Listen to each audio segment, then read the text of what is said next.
Hello friends, রিম্পাস চ্যানেলে তোমাদের সবাইকে ওয়েলকাম।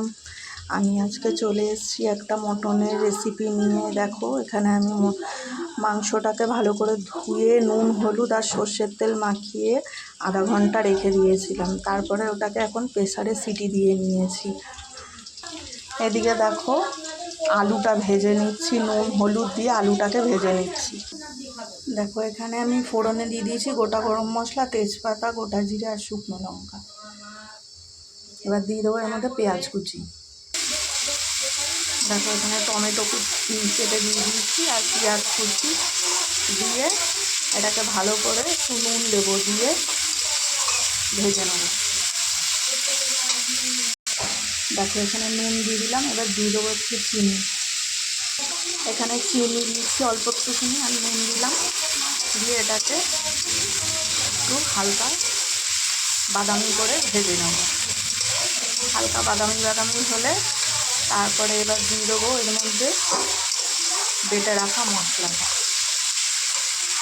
দেখো, পেঁয়াজ আর টমেটোটা ভালো করে ভেজে নিয়েছি। এবার এর মধ্যে দিয়ে দেবো বেটে রাখা মশলাটা।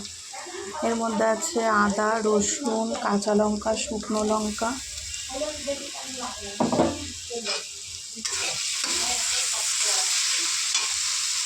দেখো, এখানে বেটে রাখা মশলাটা দিয়ে দিয়েছি। এবার এর মধ্যে দিয়ে দেবো গুঁড়ো মশলা। দেখো, এতে দিয়েছি হলুদ গুঁড়ো, কাশ্মীরি লঙ্কার গুঁড়ো, জিরের গুঁড়ো, ধনে গুঁড়ো দিয়ে এবার ভালো করে মিশিয়ে নেব।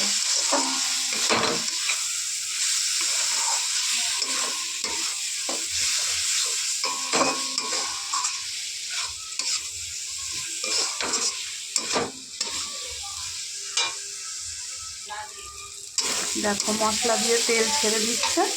এবার এর মধ্যে মিক্সির বাটি ধোয়া জলটা দিয়ে দেবো। দেখো, মশলাটা ভালো করে কষিয়ে নিয়েছি, তেল ছেড়ে দিয়েছে। এবার এর মধ্যে ফেটিয়ে রাখা টক দই দিয়ে দিলাম। টক দইটা দিয়ে একদম লো ফ্লেমেই রাখবে আঁচটা, না হলে দইটা একদম ফেটে যাবে।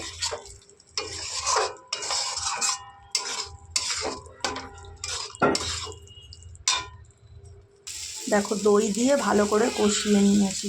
এবার দইটা যেই বাটিতে ফেটিয়েছিলাম ওই বাটিটা ধুয়ে দিয়ে দেবো এর মধ্যে একটু জল। দেখো, তেল ছেড়ে দিয়েছে, একটু সামান্য জল দিয়ে দেবো।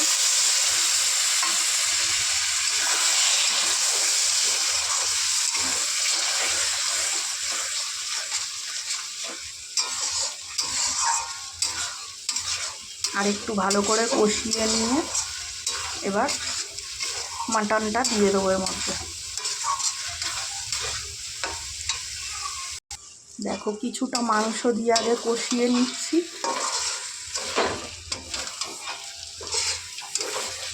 এবার বাকিটুকুনি আবার দিয়ে নেব।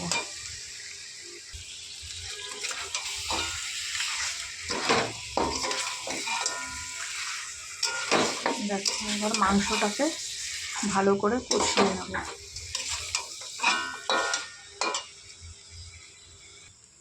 দেখো, মাংসটা আমার কষানো হয়ে গেছে। এবার আমি মাংসটা যে সেদ্ধ করেছিলাম সেই জলটা, সেদ্ধ করার এই জলটা এবার আমি ঝোলের জন্য দিয়ে দেবো।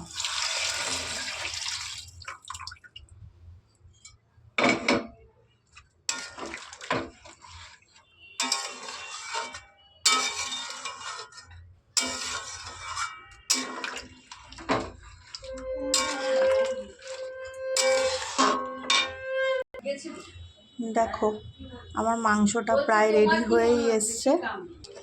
দেখো, রান্নাটা আমার কমপ্লিট হয়ে গেছে। এবার এখানে আমি দিয়ে দেবো ঘি। দেখো, ঘি দিয়ে দেবো,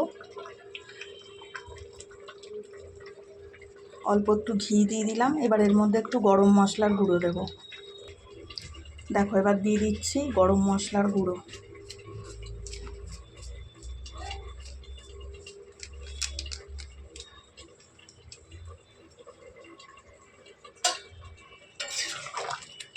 কিছুক্ষণের জন্য ঢেকে রেখে দেবো।